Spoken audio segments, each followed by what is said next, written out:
njëriñu sarax lay ñëw tey pour waxtaanee ko ak yéen mu nekk nag mbir mu ama am solo te nit ñu bari dañ ko faral di négliger. ñaareel da nga nekk si ay jafe-jafe da nga nekk si ay difficulté fu nekk nga dem fu nekk nga yóbbu sa xaalis wàllu sëriñ alors que bu ñu la doon jox ay sangati sangat di la jox ay téere ngay takk am na si yoo xam ni sarax moo koy mottali. yaa ngi si ay jafe-jafe moo xam jafe-jafe diggante la si wàllu sëy moo xam da ngaa bëgg am koo sëyal mbir mi yéex moo xam da ngaa am benn liggéey boo nekk liggéey bi dëgër yaakaar yi tas bëgg-bëgg yu dul sotti wala feebar yu lay faral di dal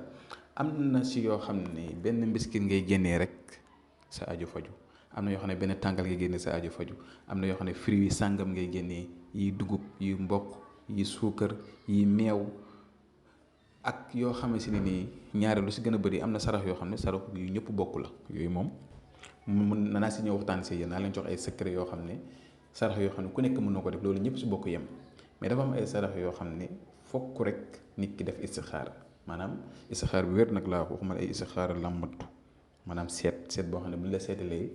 dana mën a décortiquer nit ki saraxam lan nga war a génnee lan nga war di def ban biddiw moom la sa mbir jàpp yow lan nga xam ne moom nga war di def à chaque fois su ko defee say mbir day gaaw loo nekk yàlla si def tawféex loo jublu mu sotti loo jëm mu antu loo xëcc mu ñëw te kenn du la catu kenn du la mën a liggéey kenn du la mën si yow dara loolu nag lu si gën a bëri ak itam jafe-jafe boo mënti nekk moo xam feebar la moo xam sëy la moo xam loo bëgg la lu mënti doon dafa am yoo xam ne seet nag moo koy génnee seet bu wér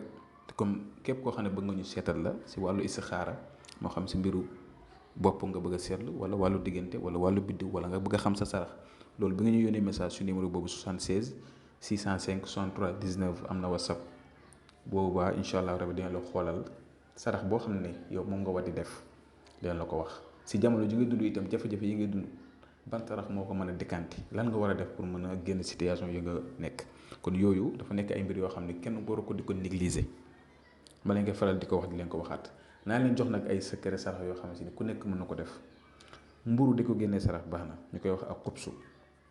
ndaxte yonent yàlla Muhammad sallallahu alayhi wa sallam dañu doon wax ne ñu ñaan baax na di leen ñaan yàlla waaye nag sarax mooy lonk mbir mi nga xam ne tey dafa ñëw te takk sarax moo koy lonk mu mën a wàcc ku génn àddina dañ koy saraxal kuy gën a àddina dañ koy saraxal tabaski dañuy génne sarax weeru koor dañuy génne sarax kon sarax dafa nekk mbir mu baax a baax waxuma nag ñu ñuy jàppale leen nax si ay génne lii génne laa di la génne loolu loo xam ne sax yow mën nga koo génne te du la jëriñ am na ñoo xam ne itam si sarax yi leen di génne loo mën leen di leen di nax kon sarax lu wér la waaye nga jaarale ko si jaaruwaay bu am solo nga jaarale ko si jaaruwaay bi nga xam ne mooy dëgg-dëgg mooy xaqiiqa bi kon mburu di ko génne sarax baax na di faral di génne saraxu ndox suba teel wala naaj bu tàng ndox mu sedd baax na lool day nekk sa ndox wala ay butéelu ndox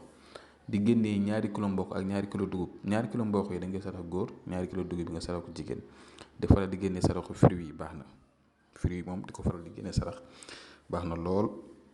di faral itam di génne saraxu suukar bekk ak mbiskit ak tàngal di ko jaxase dégg nga di ko sarax ay xale baax na lool dégg nga di faral di saraxu ñebbe waaye ñebbe bi nag boo koy saraxee nag moom loolu pour soxla yi bëgg muy faju la cat yeeg làmmañ yeeg bët ak nga bëgg sa lépp yàlla di la si dimbale ñebbe ngay waaye ñebbe bi boo koy saraxee boo ko commencé maanaam lundi bu jot day génne saraxu ñebbe bu weex lay doon lundi bu jot te boo koy sarax ko mag te na nekk ku jigéen mag bu jigéen dégg nga di faral di génne saraxu guru tam baax na 2 guru yu xonq 2 guru yu weex di ko def ba si alxemes soow tam di ko faral di génne sarax baax na waaye soow bi boo koy génnee sarax mën ne nekk juróom-ñaari mbuusu soow 3 yi nga sarax ko 3 xale yu jigéen 4 yi nga sarax ko 4 xale yu góor maanaam di togg ñam sa biir kër cere waaye cere bi day nekk cere ak boo mënee ut sequ tiir boo xam ne da nga koy togg mu nekk cere mais waa kër gi buñ ci lekk kër gi bu si kenn lekk nga yéene ko sarax ko ay nit ñu ñëw lekk si ñaanal leen dégg nga saraxu gerte baax na gerte xott yi di ko génne sarax baax na ceeb di ko génne sarax baax na waaye dafa am yoo xam ne nag yow sa saraxu bopp la yow nit ki loolu nag pour nga mën koo xam nag foog ñu defal la benn istixaar boo xam ne dina mën a xam yow sa dëgg-dëgg sa sarax lan la jafe-jafe yi nga dund lu ko waral ak li nga xam ne yaa ngi koy bëgg lan war a mën a def ba loolu mën a sotti loolu nag sa mbiru bopp la nit ki la ñuy jël xool turam ak turu yaayam mën ko xoolal kon loolu itam képp koo xam ne ittuwoon na ko rek ñu yónnee message ci numéro boobu noonu 00221 76 605 63 19 incha allah rabi dinañ ko xoolal kon ñu ngi yem fii yéen a yàlla defal ñu jàmm ak tawfeex asalaamaaleykum wa rahmatullah wa barakatuhu